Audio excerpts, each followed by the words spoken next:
Welcome back to Groomer Tales, a podcast by Groomer's Choice. I'm your host, Natasha. In this episode, I sit down with Denise Heroux. She is a groomer, a salon owner, an educator, and co-founder of the Pet Stylist Relief Fund. Denise shares her path from early career uncertainty to owning 3 grooming salons, including a cat-only facility. She also became a strong advocate for groomer support and education. We talk about burnout, employee retention, financial stability, and what it really takes to build a sustainable grooming business. She also explains the mission behind the Pet Stylist Relief Fund, how it supports groomers facing unexpected hardship, and why bringing this resource back to the industry was so important to her. This episode is a powerful reminder that groomers don't have to do it alone. Please enjoy this conversation with Denise Heroux. So we're here with Denise Heroux, and you are one of the founders of the Pet Stylist Relief Fund, among other things, correct? Correct. Okay. Yes, a lot on that list, but yes. But where are you from originally? What was the dream when you were a kid? Did you always want to work with pets? Let's start from the start. All the way from the beginning. Wow, that's a long time. No, so I am actually in the Cleveland, Ohio area. I've lived here my whole entire life. I had the same, I think, growing up, I think where a lot of groomers come from, we come from broken pasts and we tend to, like to gravitate towards animals. So I've always had a love for animals. I always felt connected with them. And they were sort of my saving grace in my childhood home. So loved my dogs to pieces. I had a lot of small animals. And my goal was to be a vet. I think like everyone else's. It comes up a lot on this podcast that I thought maybe vet, but I think that's because most people didn't know pet grooming was even an option growing up. All we're ever told about is vet, doctor, lawyer, astronaut, baseball player. Like those are, or teacher. Like those are the ones we know about as a kid. Right. I knew, listen, we had shepherds. So I've been grooming 28 years. So, I mean, grooming wasn't what it is now. I started before corporate existed, and I had no clue it was even a thing because we had a shepherd mix, never got groomed. My grandparents' dogs lived outside, it was the whole thing back then. And so, I didn't even know grooming was an option. Yeah. I'll be honest, I've worked here about 2 years. I knew there were dog groomers, but even growing up, the pets we had, like you said, didn't really need grooming. Like we had a beagle. It didn't require a whole lot, And then even as far as at home grooming, I think we gave it a bath like 3 times. It just wasn't a thing really, It wasn't. I think it was springtime we did flea dips, right? That's all. Yeah. That's what I remember growing up as a kid was we did flea dips once a year type thing. And that's all I really remember my dog getting groomed or bathed. Yeah. So yeah, no, I didn't even know it was a thing. Growing up, I'm sure you had some other jobs before you got into grooming. Did you wait tables? Did you work at a bank? Was there something else before this? So in high school, my career sort of started in high school, actually. Oh, okay. We have a local career center that happens to have an animal care program, and you go your junior and your senior year. So minus the random jobs at 15, working at a garden center, working retail, my lovely childhood, and I'm sure this will resonate with a lot of people who are listening.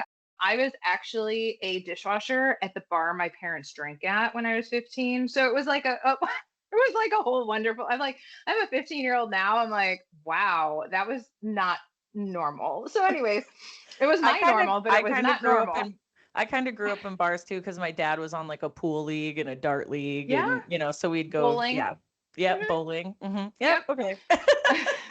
So, yeah, that was my normal. And so, no, I always, because of the vet thing and the animal care program, I ended up going there my junior and senior year. And they had three rotations. 3 rotations we went through.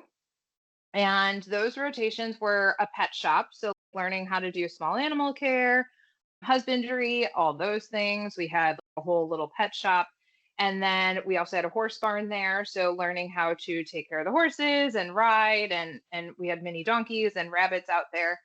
And then the grooming rotation. And I couldn't stand it. I, by the way, they still use me. I still actually work with them a lot, and they use me as an example. I couldn't stand it. I got talks too much, needs to stay where they're supposed to. Like, I just, but I would also like to state they weren't allowed to make money. So we were getting Cocker Spaniels that were bitey. Back then, Cocker Spaniels were the rage. Everyone had them. Or we were getting Old English farm dogs that got groomed once a year and they were charging $15 because they only could make enough to cover costs. Mm-hmm. So we didn't get a lot of nice dogs, honestly. So I actually couldn't stand that rotation. But at that point, I started working at a vet clinic in the area, and I realized that wasn't going to be for me either for a few different reasons. But one of them was the main one is it's not a great environment to work in. Doctors don't know how to work with humans, which is fine. Is the most polite way. Like they know their craft. I don't knock them. They went to school, they have all this knowledge, and that's what their strengths are, is working with the dogs, not necessarily managing. Mm-hmm. I get that. Yeah. so so actually, and it happened to be outside right after school. I graduated and I needed a job like any, 17, 18-year-old person. And back in the day, we didn't have the internet or smartphones. So I was thumbing through the newspaper and I happened to see a grooming facility hiring. And I'm like, well, I did the skills. Like, I don't, I'm like, why not? And I was very lucky. For me, it was a farther distance. It was like 45 minutes away. But I got really lucky and they hired me and trained me on finishing because obviously 2 years at a high school career center you didn't learn all the stuff. And that's where it began. Was I started working there full time and I was there for 2.5 years. So Nice. yeah, and then I ended up having a part-time job at the same time in where I lived in the same city, and I was there on Mondays grooming, and their full-time groomer quit, and I was there for 13 years before I opened up my own Wow. facility. So this is all I've known. Like, really, I've had little odds and ends, you know, retail jobs to make ends meet or, make a little extra money, but other than that, this has been my thing. Yeah. Speaking of knowing it was your thing or even not liking it at first, at what can you pinpoint the moment, or was there a light bulb moment where you were like, "Know what? This actually is my career. Like I actually do like this." Was there an exact moment where you remember that happening? I would say when I got really comfortable, so I worked in a very affluent area is where I learned my finishing work. So we had really cool breeds that we worked on, like Briards and I mean bearded collies, and like and of course the doodle thing wasn't a thing back then. So it was really neat. I want to say when it clicked, right? We all know as groomers it clicks. And I train a lot of groomers up. And I'm like, one day it just clicks. And I think it was that clicking moment. I could see it worked with my brain and it was something that I enjoyed and I still got to work with dogs. So, yeah, I think it was just that day when it clicked that I could do it on my own and I was getting the hang of it and I just didn't look back. It was just always been a thing. And then you said you own your own salon now. What is the name of it? So, I own 3 locations. Awesome Paws Pet Salon, and we started with my first location. I'm going on 12 years. So Okay. 12 years with my first location, purchased my second location 2 years into owning. And then we built a cat only facility 3 years ago. So the third location is a cat only location, no dogs allowed. Oh, wow. Okay. Oh, yeah, you're building a little empire there. Yes, yes. And we're looking to hone in. And so currently I have over 22 employees. I don't know, it fluctuates a little bit. And I wouldn't trade it for anything. But I went Yeah. directly from the vet clinic into owning. What made you decide to open the cat only? Do you groom cats as well, or did you just hire people that deal with cats? So working at the vet clinic, so I actually learned cats at my first job. Not everyone did them. And the one manager, I guess I will say she's manager, the one person in charge, she ended up saying, here, learn how to do these. I think you'd be great. And I'm like, okay. I'm always game to learn things. I say yes and then figure it out later. That's how I get myself into a lot of the things that I do. So I'm like, yeah, sure, why not? And I enjoyed it. And then obviously vet clinic, we get all the animals that get kicked out of facilities because they need sedated. I will say most of the cats, a lot of the cats, I never sedated without trying first, and a lot of the cats did. Dogs, not so much. I rehabilitated them. But that's where I got really comfortable with doing cats, especially sedated cats. You had a time limit, and I learned efficiency on them. So I learned how to get a nice smooth finish before the bath if they were being shaved down. And I really learned how like their bodies mechanics moved with them being sedated. And then that just went spilled over into cats that were obviously awake. Yeah, no, I would rather be groom cats than dogs, to be perfectly honest. Oh, really? Wow. Okay. I'm I mean, that person. yeah, and it's one of those things where now that we're on the topic of cats, what Mhm. because I feel like the old adage is cats don't need grooming because they groom themselves, and a lot of people that own cats are like, why would I do that? So what do you say to people that don't think their cat needs grooming? We like to educate, so I most certainly say, well, it's licking. It only does so much. We do get a lot of cats, obviously, that are seniors that now all of a sudden have issues because they didn't clean themselves well. So we like to educate on that aspect. And what we've really done on our social media side is just started really amping up the whole process for the cats and how cats can enjoy it. Not obviously not all cats enjoy it, but that we're showing that it's not taboo is my whole thing there. And I love the cat salon. If you like, even on a business side, it is so different in marketing and strategy and clientele. Oh, I mean, just cat people alone. Oh, it takes 20 minutes to set up a nail trim appointment because they want to tell you the whole life story. And I'm like, okay. And I love it. I really do. But just the whole difference between the two.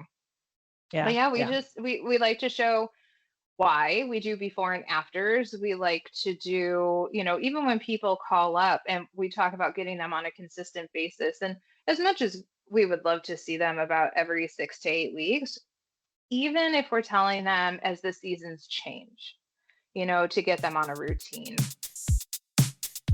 I found you through the Pet Stylist Relief Fund. I went to Hershey this year with Groomer's Choice and we saw your signs and stuff. And I Yeah. was like, oh, what exactly do they do? Or, just I had heard kind of about what you do. So, Mhm, what inspired you guys to start the Pet Stylist Relief Fund? Was there like a specific story or mhm. just how did it come about? Yeah. So I actually was co-founder in 2020. I was one of the co-founders of Ohio Professional Pet Groomers Association. So we had started that. So I wasn't new to the nonprofit side of things.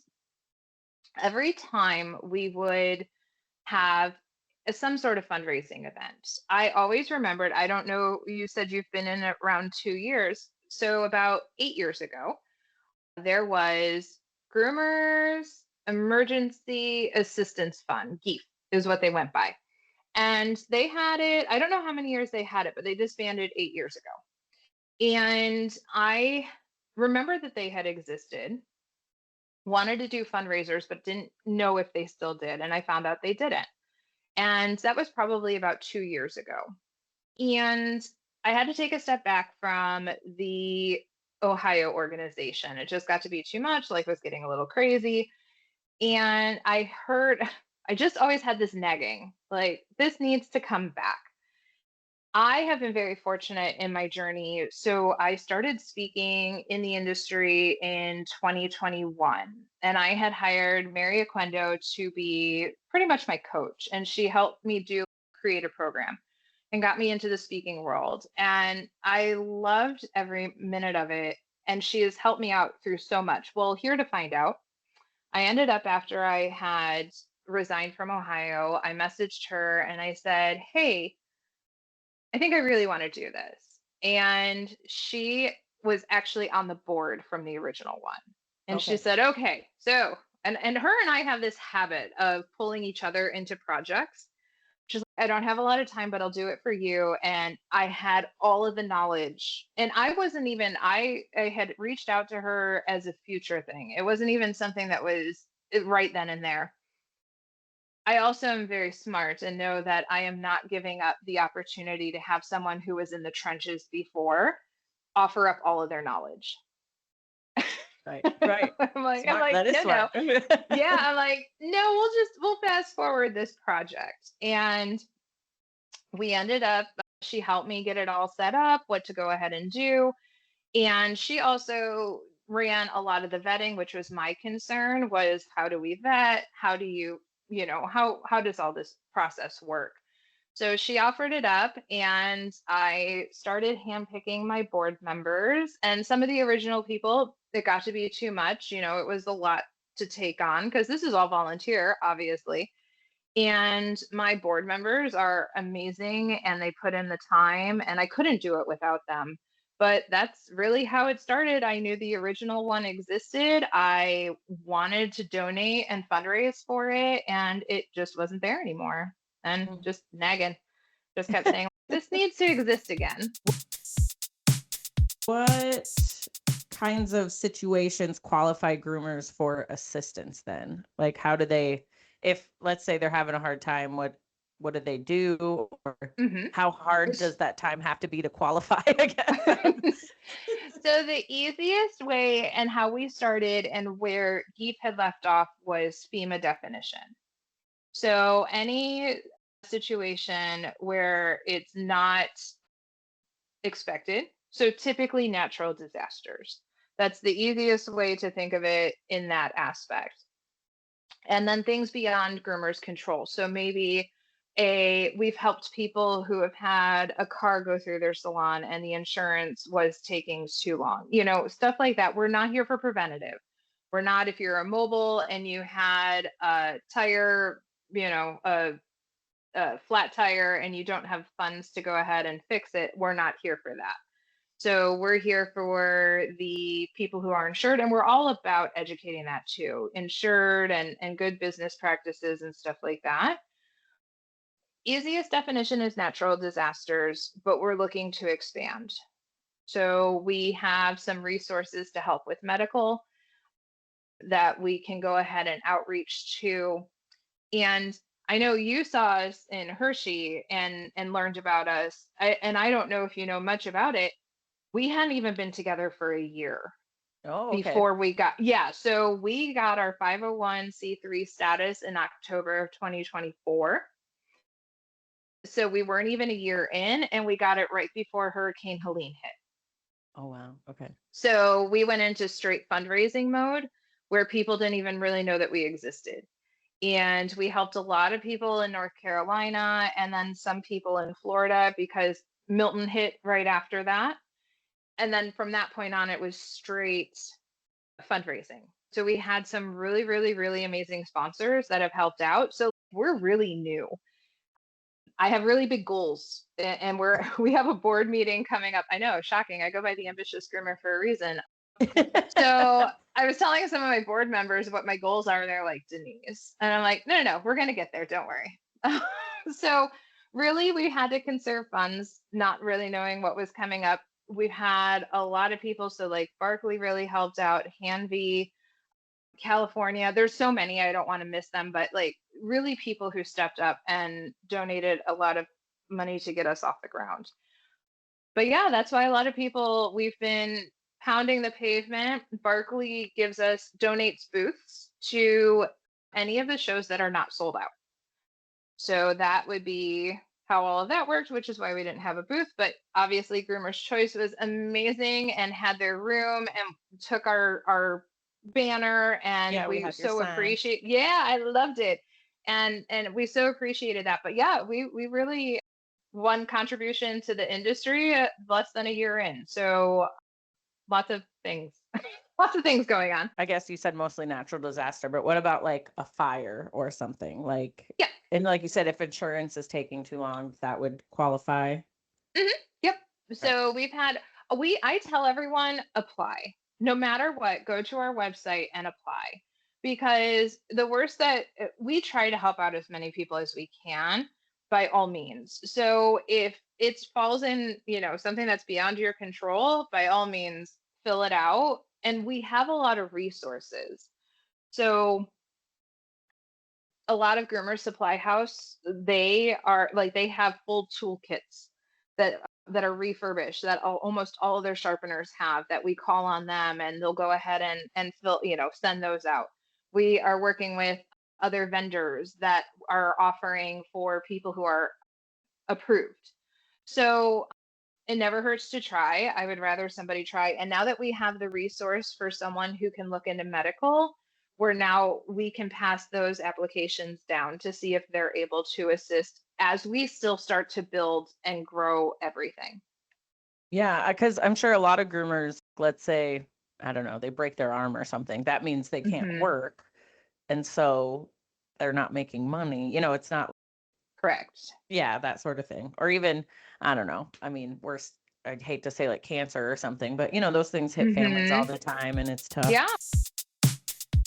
I know you said this type of organization in this iteration is only a year and a half or so. It's Hmm. relatively new, but and I mean, you can name names if you want, but you don't have to. Is there a success story? Is there like a success story that kind of captures the heart of what you do, or one that sticks in your brain that you really helped somebody out?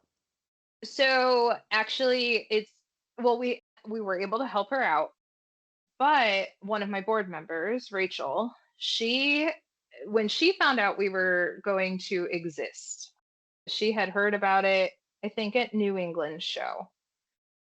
Yeah, I think it was at the New England show. And she had come up to me and we just had a really good conversation. And she was so excited. She had been hit by a flood before. And there wasn't anything to help me. I wish this would have existed. And it didn't. And her whole heart and passion, she actually was on the New England organization's board at one point, and she had offered, and her story I do believe is on our website, but she will like tenfold all over that she just wished it existed. And then she went through another flood. Oh no. And yeah, so, and of course in an area that wasn't supposed to be flooded.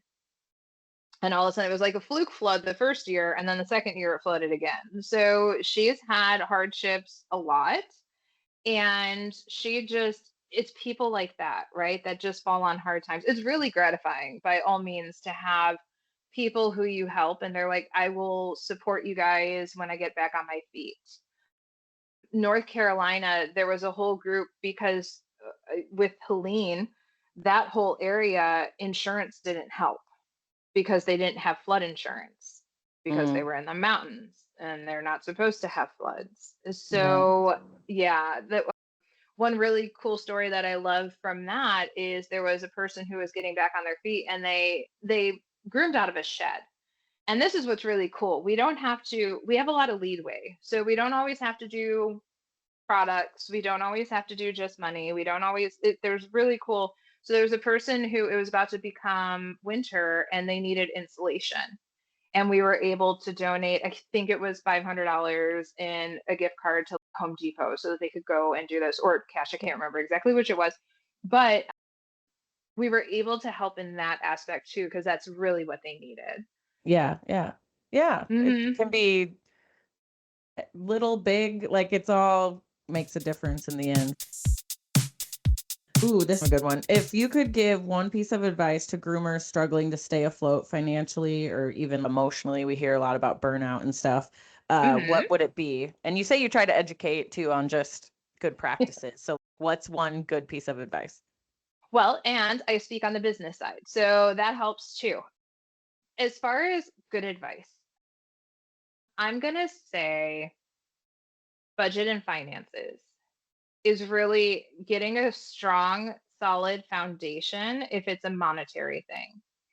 On a burnout level, because we all go through it, it is finding the tools. For me, what it was reading. I'm a reader.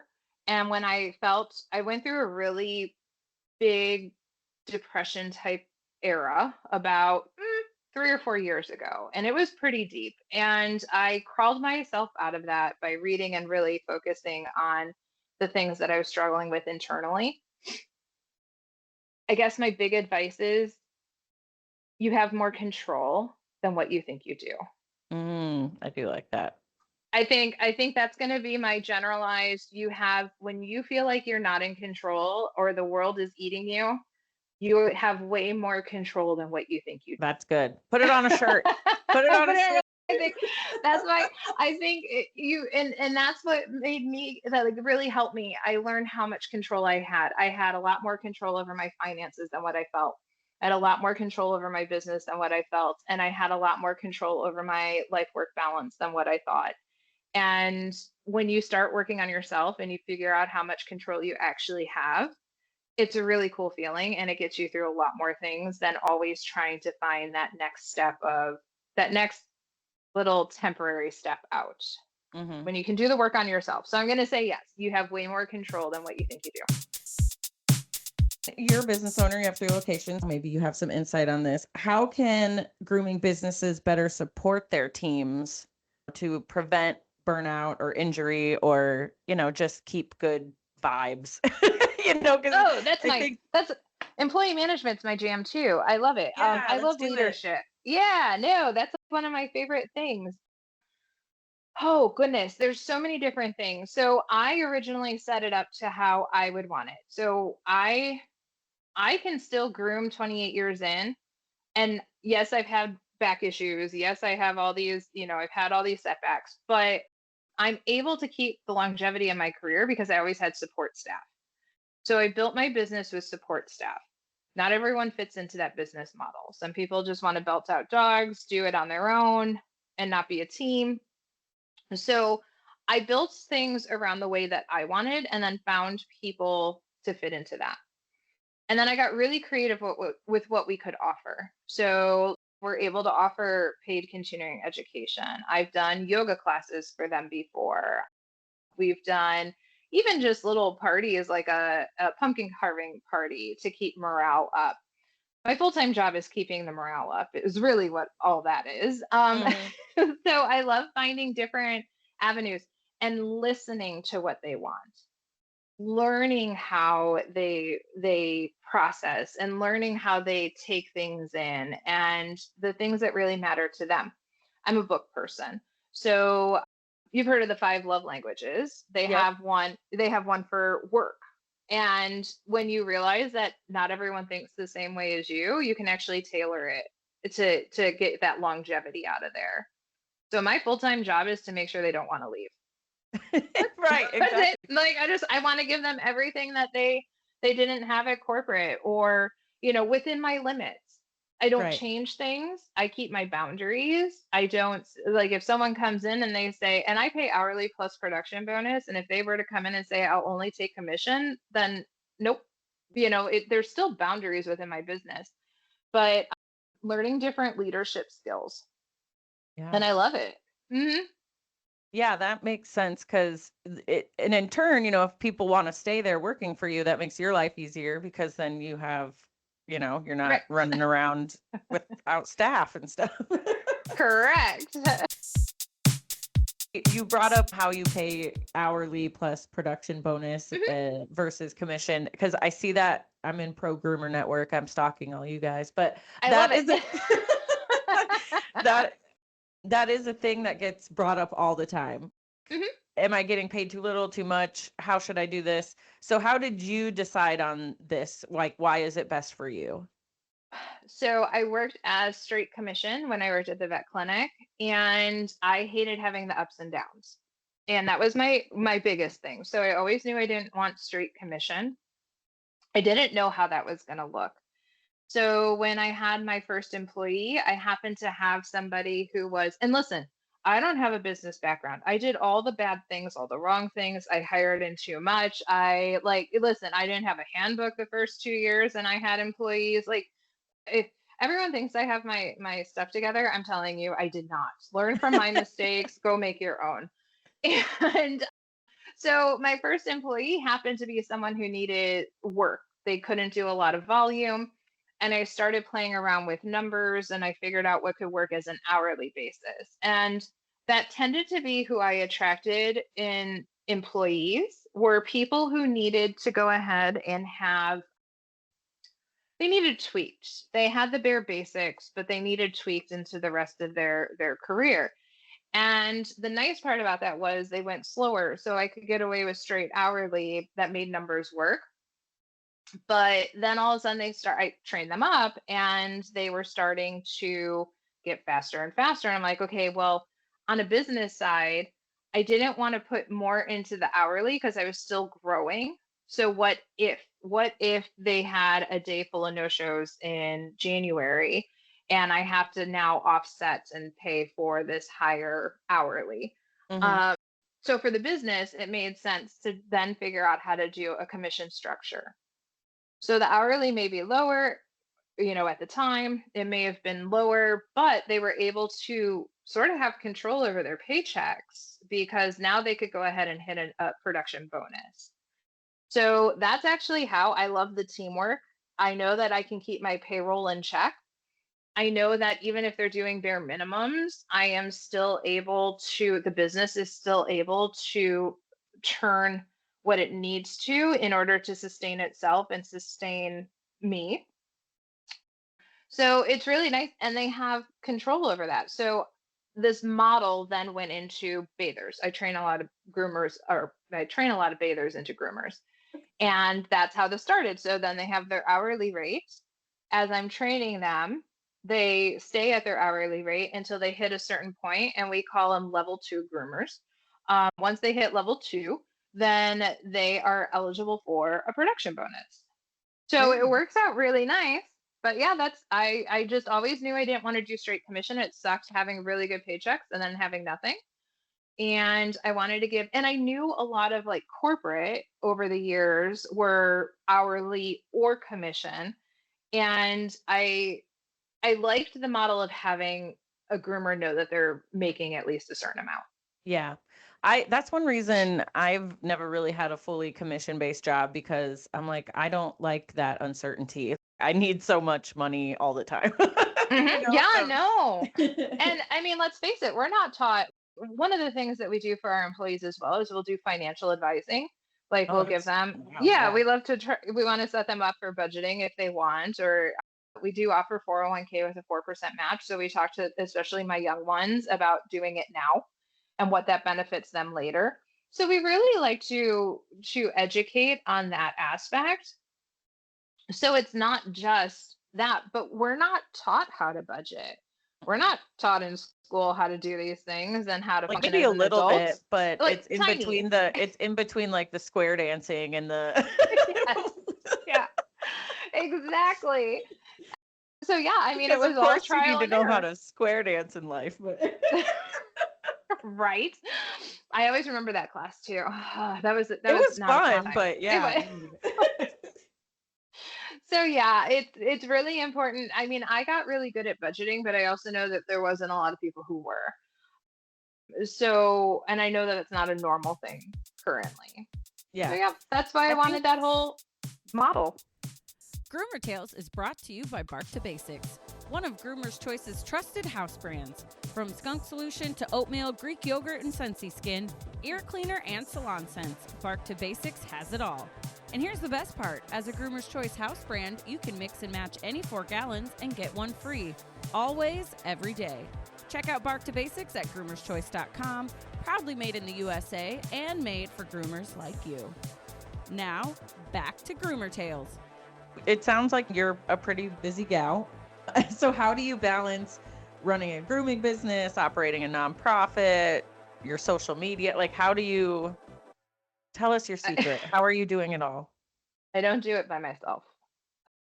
So I think that's what you see a lot of. You see a lot of people just, we also, and I mean, you don't even probably know this. I just launched a product in October, a grooming loop. Yeah. So now I'm getting into the realm of vendor and into product development. I don't do it on my own. I think you see a lot of the things on social media that it looks like. I have a virtual assistant who helps me. I have a manager who helps me. I have my husband who helps me. He works within the business. So this fully sustains our whole household. And as much as I can do numbers, I don't like numbers. I like dogs. So I like dogs and people more. So like he helps on that end. I just align myself where my weaknesses are. That's smart. I mean, because yeah, why do something you don't want to do or are not good Yeah. at, you know? Yeah, yeah. I'm just gonna mess it up anyways. I'm like, I might as well, like, I'm like, so one of the first things, was when I started doing payroll was I'm doing an accountant. I don't want to mess anything up. Taxes scare me. The government scares me. I want nothing to do Same, with that. same. Right? I'm like, because I've heard too many horror stories that I made sure that I was able to budget for at least an accountant to help with payroll and taxes at the very minimum. And, you know, whatever I could work with within my budget at the time. So, That makes mm, sense. Even last year, I started doing my own like tax return and stuff because it's just me and should be pretty simple. But last year, yes, my refund was the biggest it's ever been, and I was like, I did something wrong. I'm gonna be in right. trouble. Like, Yep, yep. I'm like, huh. I was like, oh no. But yeah, I'm not running three places in a nonprofit and I don't No, have I quite wish it as was many that to think. simple. Yeah, no, no. I wish it was that simple. Where do you want to take Pet Stylist Relief Fund in the future? Are you planning on opening more salons? What's on the horizon? Oh, well, so let's start salons real quick. If you're an entrepreneur and you're listening and you're like, "Oh, I every day I go from I want to give this all up because it's hard. I'm sorry, it's hard. You can sit there and watch all the things on social media. Owning a business is hard, and it's so filled with ups and downs. And one day I go from, oh, I'm gonna go ahead and I'm gonna figure out my exit strategy. I don't want to do this. Service industry has a lot to do with that. Dealing relying on other people's spending habits in a Hmm. wonky economic time Yep. stresses me out. So that's actually why I do a lot of the other things that I do is diversification for income. But but then, my husband messaged me and he's like, "Hey, remember this location that was, talked about selling like 3 years ago?" I'm like, "Okay, let's just buy another one." So so expansion is never off the table. I say it all the time. I'm like, I'm giving this up, and then if there's a good opportunity, I'm very opportunistic. So expanding is always in the future for the salons, but I'm really happy and content with what we have and honing in on that. So either or. Oh, Pet Stylist is really fun. I have a lot of huge things for that. I want to build because we have a really good reserve because of a lot of our people who sponsored and who have supported us. But one big natural disaster, and that can go away really fast because it just takes, however Mm. many groomers. So my goal is to get that whole my my happy place would be getting that up to like 100,000 reserved. So then that way, if something big happens, we don't have to worry about that, and that we would have those funds and not just constantly be in fundraising. And my goal is to get that to the point where we could even have people on the ground to go into facilities and areas that were hit and have, to be able to help in that aspect as well. So I have really big plans and I really want to get into like medical and really start honing in on what Geef started because it was such a great foundation, but I know that we can elevate it and make it bigger and more beneficial. So, and it's already beneficial. So that's really cool. So there's that. And then, so the ambitious groomer, I do business coaching, but my goal, what I'm learning after speaking at a lot of the trade shows for the last 4 years, business owners just want a community to where they can just talk. So I started in October, but I'm working on next year pulling it into a full-fledged membership of an ambitious groomer hive mind. And it's a whole bunch, it's just a collective group of business owners that will have a topic each month. I'll have a guest trainer. I also do like a podcast that will help with the topic. I have this all in my head. It's not out yet, but the goal is to give business owners, it's lonely. Being a business owner is lonely. Yeah. And I want owners to know that they're not alone. And that's really like a lot of my speaking. That's my biggest drive is most of my seminars. Like I just want people to know they're not alone because I felt so alone. Yeah. That's So cool. building Yeah. building a business owner community for that. And then obviously our product, it's a new grooming loop that has a whole bunch of cool safety features. It actually has a quick release attached to it. So if anything were to happen, you can just Nice. unsnap and still have control over the dog. But we also have a lot of other key features on that. And really just getting the word out on that and, revolutionizing the grooming loop side that hasn't been touched in years or ever. I mean, I went into biothane, but it hasn't done much since then. So what's the name of your loop? Snapped. Oh, Snapped pet gear. okay. Yeah, Yeah. snapped pet Okay. gear. I don't have one here. But yeah, it's so we have a whole product line. We have 4 different products and they all work on the overhead. Some of the key features, they work on the overhead bars that are really hard with the dog clips. Mm-hmm. So we have like a scissor type style that goes in there and can fit on all those. And the slide part that goes around the dog's neck to go ahead and tighten so that the dog doesn't back out. You know how they start to back out because Mm-hmm. yeah. Mm-hmm. So it actually has a screw. So as it loosens, you can go ahead and tighten it back up. So you're not going to have that aspect. And then it is also adjustable length in a biothane. So Okay. so you don't have to keep raising and lowering your arms and you don't have to have all the extender loops that Oh. drive me crazy because you can't get a good fit. I mean, a lot of times you can't get a good safe fit because even just that little half-inch or inch difference is huge on some of those dogs. So it's actually designed to get the proper fit without having to use all those extenders. Cool. We'll have to keep Yeah. our eyes out for that. Um, Yes. Hearing some of your plans, maybe you already answered this question, but I'm going to ask it anyway. If resources were unlimited, what dream programs or support services would you want to launch for groomers? Which I think you already kind of have a plan, but like, I if do. resources, if you could do it all right now, what would be the main? I would love to. Oh gosh, that's a big one. And it's only big when you're a big thinker. Pretty much the ambitious groomer giving a community. And if I had unlimited resources, it would be building exactly where I would want Pet Stylist Relief Fund to be. It has nothing to do. I'm comfortable. I'm fine. All the other things are for diversification.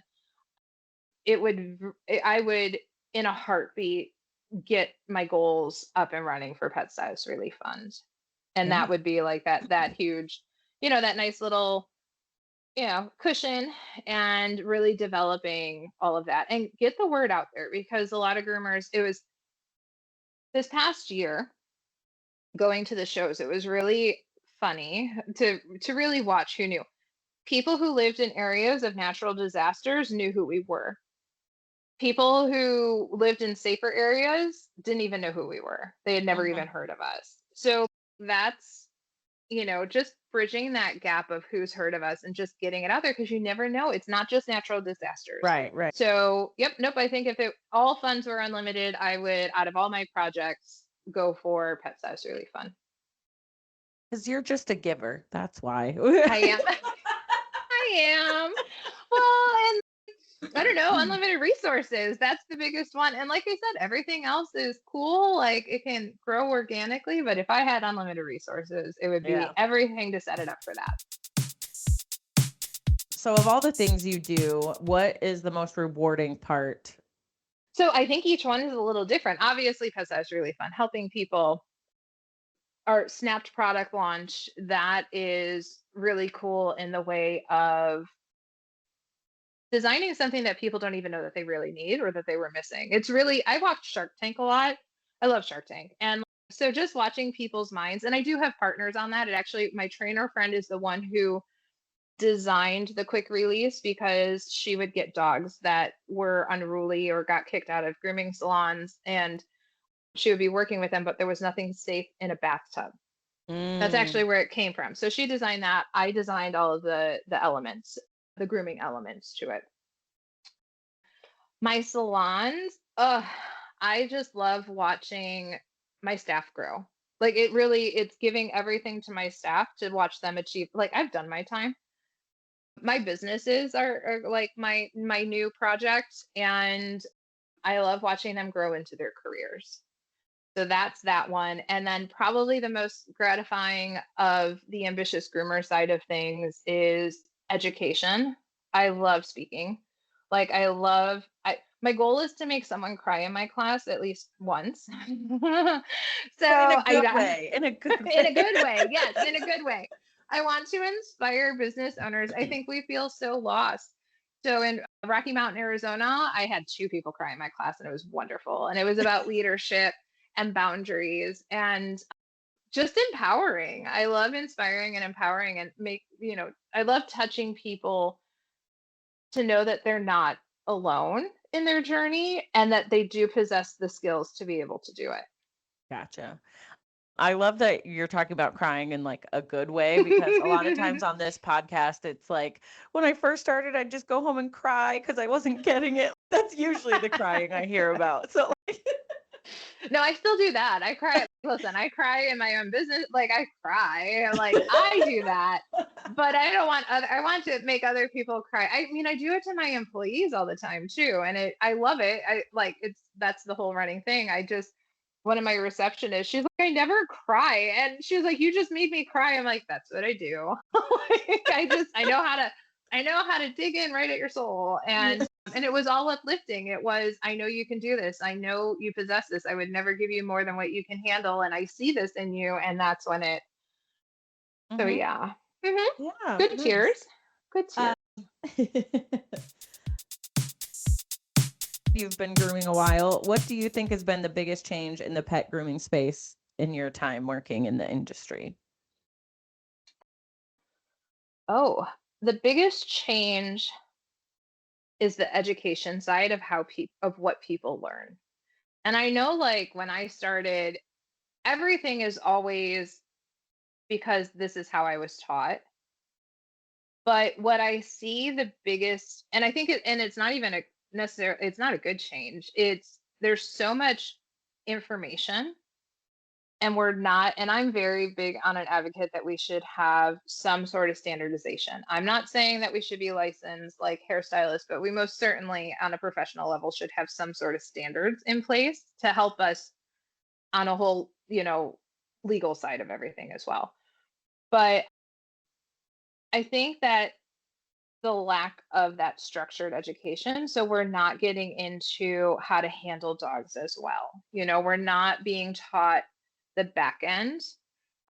And I think a lot of that changed when corporate started, and it was really quick. Here's 4 weeks of some training, and they're taught the skills, but not what goes behind it. Mhm. Not the empathetic side, not the how to work with the dogs, not how to, manage our own emotions to be able to be at the table and deal with these dogs. And I think that that's the biggest thing that was always a huge part of my training, at least, was the dog was still a being. Mhm. Was it where I think we lose that in the way that the industry has grown and trained, that now it's just this product sometimes that's on your table. We're here to give it a haircut. Here you go. And not that it's its own little entity. Mhm. Um, so it's not really a good progress. But I have to say, on the other side to that, we have so many different avenues to learn, whether it's through podcasts like this, or it is through going to shows or online webinars, or even, influencers have some really good, tips and tricks Yeah. and stuff. So a little twofold. We have a lot more education, but we're not educating the foundation that we should be. And Mhm. that's been a different. And that leads perfectly into my next question, the importance of continued education. I love it. It So is. obviously it's important, but so like, how do you keep up with all of it? And like you said, there is a lot more information out there, but sometimes it's not always good. So like, how do you piece through it to find the good? And yeah, it's important for sure. It is. So on the grooming side, when I'm looking at videos, and I don't do a lot, I'll do research on grooming for my groomers, but so I still groom, but I've been grooming my dogs for 25 years, and I'm weeding out. I don't have to groom in my business.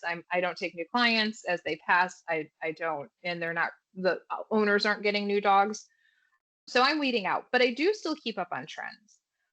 So I typically look for content that speaks to me and how people are handling the dogs, right? I think that's the most important. So I can learn the best Bashan. There's no Bashans that come to me. I can learn all those skills, but I will watch educators who align with how I value grooming. So that's that side of everything. And then when it comes to, I go outside of the industry sometimes when it comes to training or learning behavior. And I actually take it on myself to learn and then pass it down to my employees somehow. But I look for any Chrissy Newmeyer Smith. She's wonderful. She talks about behavior and how to work with the dogs on your table. Ashley Hanvey is coming out with the whole don't grab the beard type, training and giving alternatives. So I just love learning everything and find what works for me. Perfect. Another big thing in this industry is collaboration. Can you speak to the importance of collaboration? I mean, obviously you've partnered with people to do the relief fund and you've partnered for the product. So how did these partnerships come about and why are they so important in this industry? Okay, so we get to work with dogs because we don't want to work with people, right? And that's the hardest part. So we want to be introverts. Most of us are introverts. It's very neurodivergent industry. There's a lot of different learning. So, anyways, with that said, for me, it was really hard to reach out to anybody. And honestly, Mary, I think, was probably my first person I really said I didn't have mentors or anything. Like I looked up to people, but I didn't have mentors. And Mary was probably my first person I reached out to. And that was to hire her as a coach. After that, I got out of my comfort zone and I'm really good with people. It is a strong suit for me and I like to deny it and fight it. And I leaned into it. And I'm like, no, we're going to start doing this. And I started, I say this to everyone and even my employees. I'm like, I'm no better than anybody else, like walking into my facility. I just do different things. So I started doing the scary that I do a lot of mantras and mottos. Like I'm very much that and affirmations to keep me going. One of them was do the scary. And I just put myself out there. And the more I put myself out there, I started seeing how beneficial it was to be able to work with people and not do it all on your own, how much farther it spreads when you do it that way. But most importantly, it taught me how to find the right people to align with. And you don't align with everybody, which was a huge mistake I did in the very beginning. I'm like, oh, friend, oh, we could do this together. And I'm very much an like I said, opportunistic person. I can see the good in everyone. I can see how we could benefit each other in the perfect world. And I aligned myself with people who maybe not who wouldn't have shared the same personal values I do. There's nothing wrong. It's just, is this someone I would hang out with or not? And those didn't get me far. And if anything, they got me headaches. So this past year has been about listening to myself, knowing I can't do it on my own, and really watching who I align with and how much flourishes from that. Because I'm in a really cool spot. I mean, the other part that I don't know if you know this or not. The other cool spot about this is not only have I educator and all those other things, but I also help run the Barkley Pet Pro Cruise and I Okay. take care of, yeah. So I take care Why of the not add one speakers. more thing? Let's One just more do thing it. to there. Yeah, yeah. I'm like, here's one more. So I help run that. And it happened to be I was in right place, right time, and all those things, but I put myself out there. And that's how that got to be. So I get to collaborate with a lot of people and I get to meet a lot of people. And when I started to see who aligned, oh my gosh, the I don't know if you saw for Pet Stylist Relief Fund, Blake Hernandez ended up doing that calendar. Have you seen the Oh, calendar? yep, yep. Mm-hmm, mm-hmm. Okay, so he reached out to me. I am friends with him, but he reached out to me that he wanted to do this. I'm like, oh my God, I love it. Let me help you, in any way.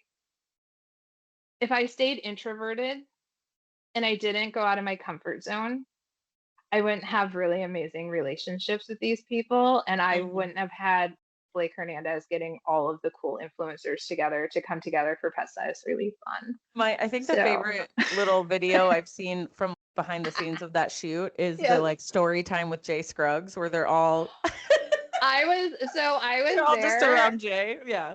I was dying.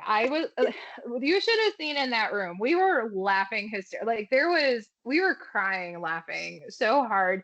And he was actually supposed to have a Santa suit. It was supposed to be for December and he was supposed to have a Santa suit, but it didn't come in time. But we're like, oh, whatever.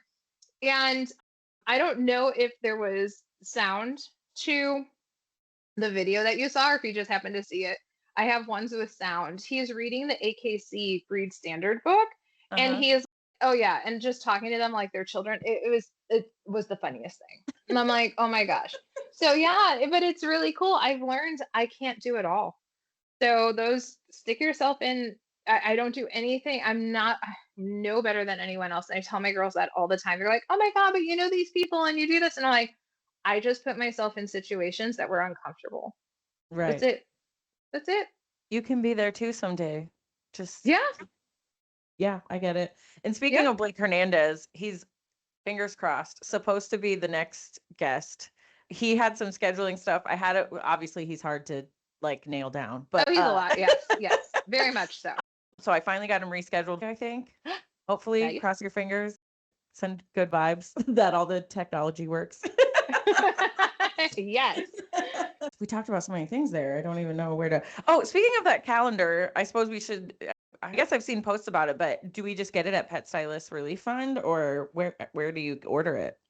Oh, so there was some. It happened so fast with it being at Hershey, and then there were editing issues, and we got it up really fast. And now that you said that, I have got to get my virtual assistant on updating the Pet Status Relief Fund to actually have that on there. I will get it up and running on there that you can purchase it through there. Okay, okay. And honestly, it's hilarious. Don't even use it as calendar. Just use it to watch the whole thing was hilarious. So and it was really cool to watch them all come together. But yes, I will Yeah. make sure that gets on the Pet Status Relief Fund. Okay, let's see. Like I said, I just got all of, we were so, where am I in my notes? I don't even know. You're fine. No worries. No, listen. I spew a lot out. Like I know that there's a lot of avenues. I have a lot of little projects. So yes, I Yes, get it. yes. And but that's what I think is so interesting, especially being someone that's relatively new to the grooming world. I had no idea. There are all these places you can go and take it. And even like you saying there's a cruise, I was like, first time I heard about this cruise being a thing, I was like, how does Groomer's Choice get on the cruise? Like, how do we go you know what I Message mean? me. Like, I can help you. Yeah, no. Right. Right. and how do I Yeah. get Groomer's Choice to send me instead of We're working on that. So Berkeley has actually been doing the cruises for 30 years. Oh, A lot really? of people, yeah. So a lot of people didn't realize that they've been doing it for so long. I actually learned about them right around the time I opened my business, and we needed a write-off. I wanted to go travel, and we needed to get away, and I didn't want to take the kids. So we actually that's what we did was we tried a cruise, and we did that one. We did one, they went to Hawaii. And then the third one was when they went to Aruba, Bonaire, and Curacao, which is where I got the gig. Karina was the speaker or whatever. And the travel agent was retiring. And Karina's, do you want to do this? I'm like, sure, why not? Let's do this. And we really wanted to elevate it because it sort of existed. It was fine. A lot of people, 2020 ruined it, right? Right, Because, right. the traction of everything and stuff. So yeah, we're trying to make it bigger and better. just by nature, because that's what we do as entrepreneurs, and we can't just be okay with being okay. And yeah, no, they've actually had it for 30 years. And Wow. they've been doing it for a long time. We'll get back into some more just kind of general grooming questions. What is your favorite animal or breed to groom and your least favorite? I'm a terrier person. I'm actually not picky on my terriers. I love patterns. And listen, I'm by far a pet groomer. I'm not a competitor. I don't get into show grooming. I don't do any of that, but I love terriers and their attitudes, and I love the patterns, and I love straight lines, unlike the foofy things. So I'm a Mm-hmm. terrier person. What was the other part of that question? Your least favorite. Spaniels. Well, so and the reason why I try and tell my employees this all the time, I'm like, you have to remember when I learned how to groom, cockers were huge. I was doing 7 or 8 cockers in a day. It was bam, bam, bam. So I'm gonna say cocker spaniels. Okay. Those are my least favorite. I always think that question is interesting because it gets sort of like controversial, you know? Yes, it does. No, no, no, I get it. And for me, it was because I got it. You don't see nice bred cocker spaniels where I'm at. They all have skin. Like I said, it's more of a PTSD thing from back in the day. Right.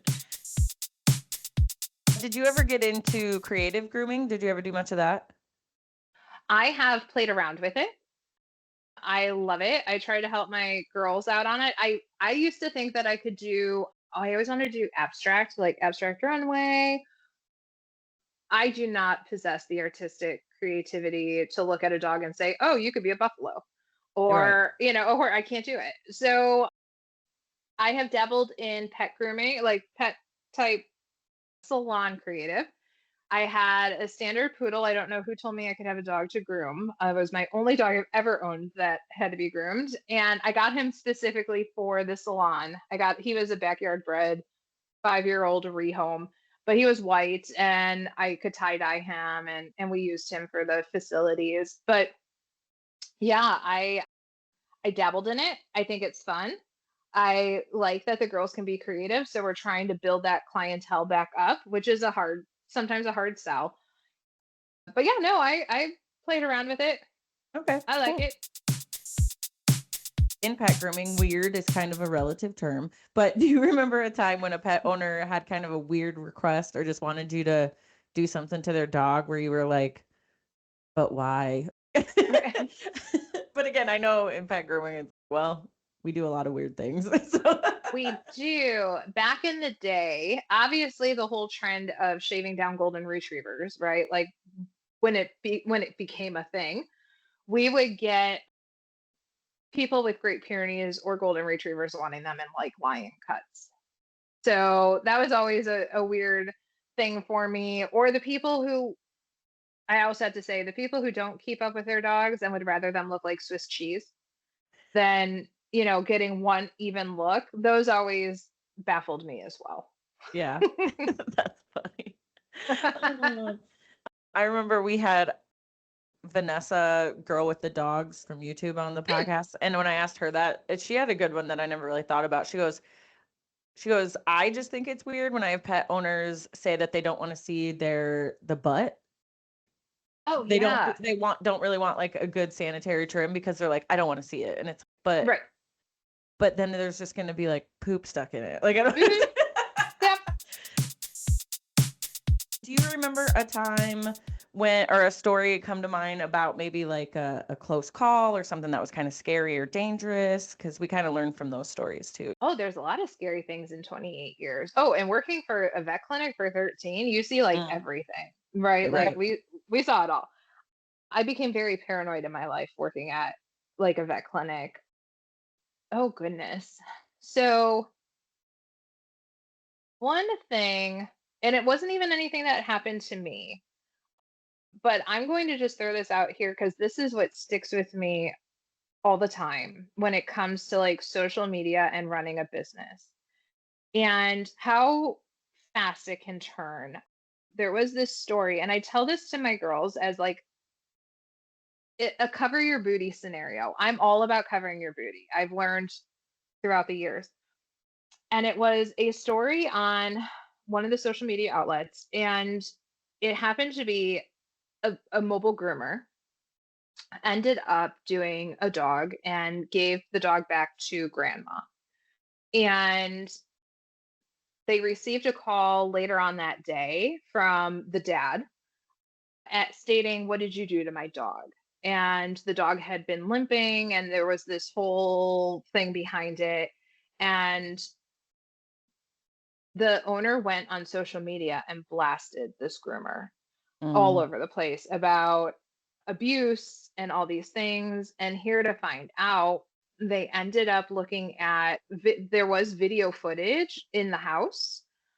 I'm assuming it was like a well, Ring didn't exist back then, but there was most certainly a camera that they found out that grandma let the dog out and the dog got hit by a car. Oh no. So dad comes home, grandma didn't say anything, blamed it on the groomer. Dad goes on social media, blasts and destroys this groomer's reputation, and this groomer ended up having to close. He did go on after he found out and tried to make it better, but at that point, this Yeah. person's whole business and their whole livelihood just shattered from all of this. And Hmm. that is scary to me. That is like my biggest. So I'm all about cover your booty, have cameras in your shop, have safety protocols in place, have the quick releases. I mean, even just as simple as having a quick release on every table, just all these things. But I would have to say that's probably a story that, even though it didn't happen to me, stuck with me to this day. And I think I was a new baby business owner too, and I was scared crapless. I'm like, Yeah. it can turn so fast. So Yeah. that's my scary, And that's my how one that has stuck with me. how wild of the grandma not to say anything, or if she knew, if the dog was take it to, if she knew it got hit Right? by a car, like why would you not take it to the vet or something? Uh-huh. It's so crazy to me. Anyway. Yeah, no, Okay. right? And my guess is she was afraid to get blamed for it or whatever. But yeah, like she let the groomer take the fall for it. And they ended up finding out later. So there's just so many stories. I told you, I'm like a cover your booty. I tell my girls all the time, I'm like, all of our waivers and all the things and the policies and the procedures and protocols that we have in place all come from a place of fear. Because I'm like, this happens in the real Hmm. world. So, yep, Yeah, that's for my sure. scary story. That one has stuck with me. This sometimes can be scary depending, but every groomer pet owner has one. What's your best poop story? Oh, I personally actually don't have one, which is shocking. I know I don't actually have one, but I do have to say, we have my poor groomers. We have this great Pyrenees that comes in that clockwork. And if you're drying him, he'll poof all over the place. Or, you finish him and he goes in the cage. And we're talking about he has smeared it all over. Every groomer, there's no getting away from it. But here's the funny thing that we learned about him. He'll still do it on the floor and if he's getting dried. But if we stick a towel in the cage with him, he'll poop on the towel and cover it up so he doesn't get it on him. So we've learned, like, you give him, we have to throw away the towel and we know it's going to happen. But if you give him a towel in there, he'll poop on the towel and he'll cover it up and he doesn't get it all over himself. Wow. Uh huh. He goes from just making a poop Yes. And tornado basically to just I'll just cover it up. yeah, as long as he has a way to cover it up, he will not get it all over the place. So we learned how to do Interesting. that. Yeah. Yeah. Interesting. Yeah. I mean, sure. Yeah. I I know.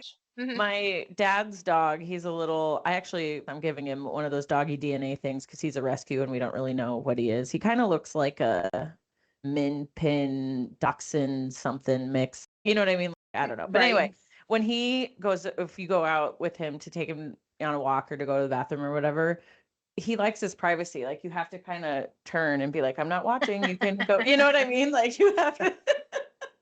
When I worked at the vet clinic, we would walk because the dogs. So right now we do staggered drop off times throughout the day, but at the vet clinic, it was you dropped off in the morning and you picked up later on in the day, and everyone dropped off between like 8 and 10.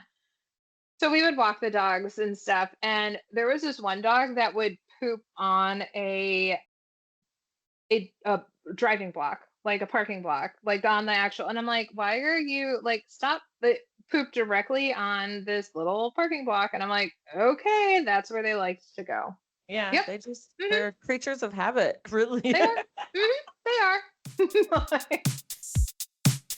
This is a part of the podcast. It's rapid fire questions, just kind of fun stuff, nothing too serious. It's called Quick Okay. Snips. Are you ready?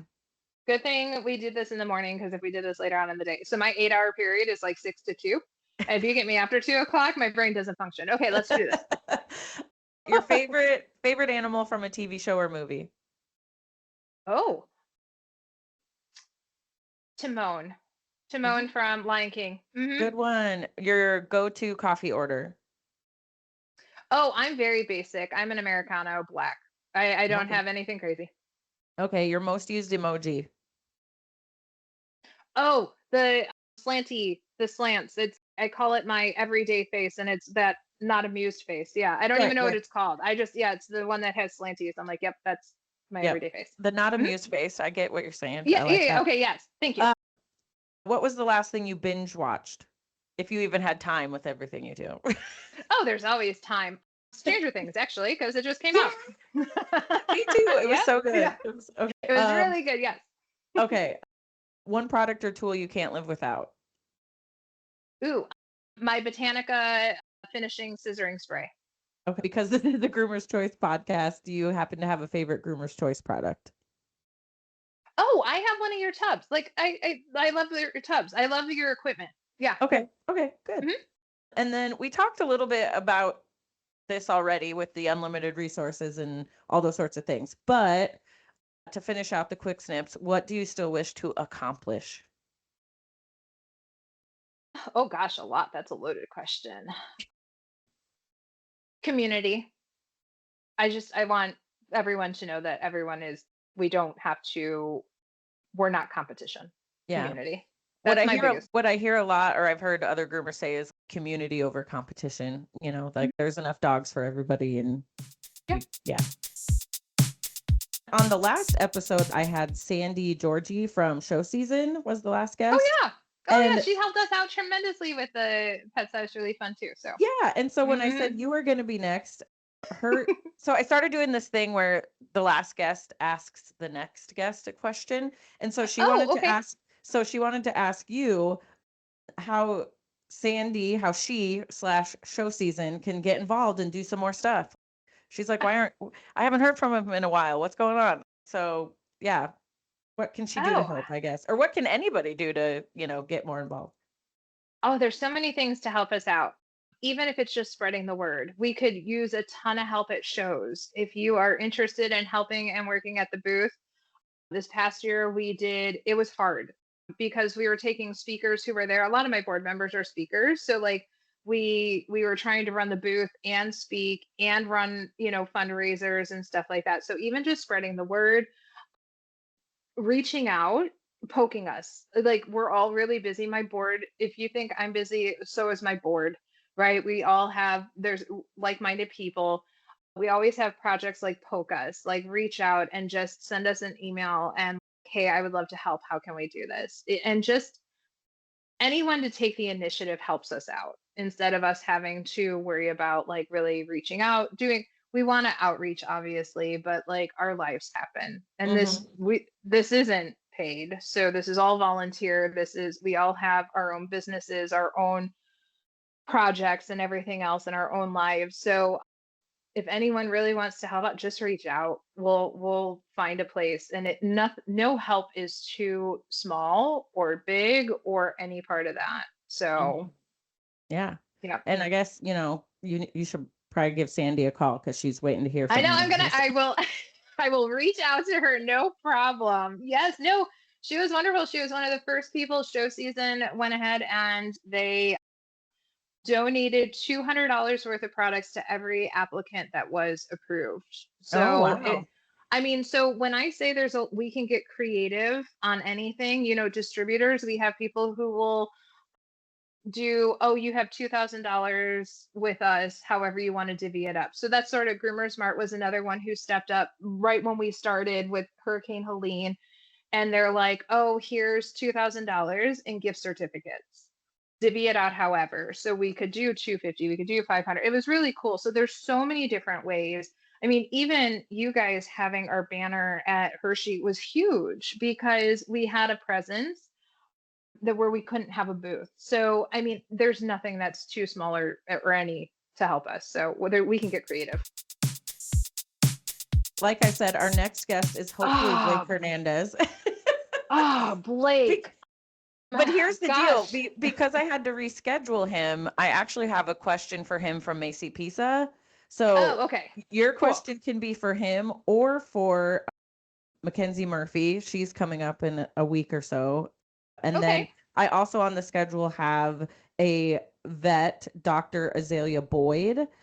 So your question can be for any of them because just some scheduling got messed up. So Oh no, I like that. I think I'm going to choose because it's more in my realm, and I really, this is another thing that intrigues me. I think I'm going to choose the vet. Okay. And the reason why is because there's this disconnect in the pet industry. And we are all these little separate entities, but we all need each other. And I'll tell you what, I learned so much as a vet groomer that it was so invaluable. I would love to know a vet's take on how we can work together more. How can we bridge this gap? And it could be completely like, and if you need to, and I'm going to tell you this, if you, when you do your podcast, your recording, any little variation of that, like, how can we come together? What do you need from groomers to what do you need from our industry to help you in your industry and vice versa? Is that a good question? I know that's probably sort of what you're going to talk to them Right. about. And that I was going to say, because I met her at Super Zoo and she actually has her own podcast because I just like as well that she's a woman-owned business, which in the pet world, it seems like there's more of that, but she's also a person of color. And so she has a podcast all about just cultural differences in the pet world too, and like uplifting different minority groups and things like that. And then, and at first I feel like she was hesitant to be on the podcast because she was like, but I'm not a groomer. And I was like, but I think, like you said, there's a lot of, you need to work together. And I think groomers see a pet more than a vet. So like they spot a lot of the bumps, bruises, lumps, whatever. So, you got to work in tandem a little bit. So yeah, exactly what you're kind of saying. Like, how can it be better? But yeah. How can it be better? Or yeah, if it was supposed to be, and I'll go along Sandy's lines, how can I help bridge this gap? Because it's actually, so I always speak to groomer, not always. I've spoken at the pet boarding and daycare, but my next step is actually getting into potentially the veterinarian world because there is such a huge divide. So yeah, I mean, even if it's something, how can I make that happen? Like, what does the veterinarian side need from me? Yeah. Sure. Let's do it that way. Let's do that. No, I'm intrigued. I like this. To wrap it all up in a little bow here at the end, you can go ahead. You have so many things going on, but you can go ahead and tell everyone where they can find you, website, social media, what speaking engagements you have coming up, upcoming shows or events or products to be on like I said, so many things, but basically what can we be on the lookout for from you? Ready, go. Okay. So the easiest way to find me, social media, I go by The Ambitious Groomer. I do have a website, theambitiousgroomer.com, that you can keep tabs on, but that's sort of where that's my hub of where you can find all the things that I sort of do. Keep an eye out for snappedgear.com is SNAPT gear.com is where you can find out information about our new product launch, a new safety. I'm all about safety. And upcoming shows, I know I am scheduled for Atlanta, so I'll be at Groomed. I will be at the Rocky Mountains. I'll be in Buffalo. Buffalo has it's on its third year, Pet Palooza. So I'll be at that in March as well. So, but I'm also follow the Ambitious Groomer or go and hop on the ambitiousgroomer.com if you're interested in the hive mind and joining in before, get on the ground level and build a business owner community. Yeah. And then Pet Stylist Relief Fund, that website's just Pet Stylist Relief Fund, right? Yep. PetStylistReliefFund.com. Okay. Yep. Gotcha. And you can there's lots of ways to help out. Our application is on there. We have actual continuing education webinars that are fundraisers that are up there. So if you're looking to learn from some of the industry people too on your own, we have a few different ones on that. And look for us at the shows and come and stop by and tell us where you heard about us, because that really helps us to figure that out too. Yeah. Mm-hmm. Okay, awesome. I think that's everything. I just want to tell you, I really like your lamp too. This little swirly bob thing. Costco. Really? Costco. Nice. It was like $40 or something. Isn't that adorable? I know. And it has like 3 different. Yeah. No, I love it. That is it's cool. A nice little side lamp. Yeah, the whole time I'm like, ooh, that's a cool lamp. Like Costco. If there's anything else you want to say, speak now or forever hold your peace. No, I had so much fun. Thank you so much. This was, I appreciate all of this. Yeah, this I'm glad this worked out and we did it. We got it done. Thank you. Bye. Thank you. Have a good one. Thank you so much for listening to this episode of Groomer Tales, a podcast by Groomer's Choice. Please rate, review, subscribe, and comment wherever it is that you listen to your podcasts. If you have any questions or comments about something you heard in this episode, please feel free to email us at groomertalespod@gmail.com. Until next time.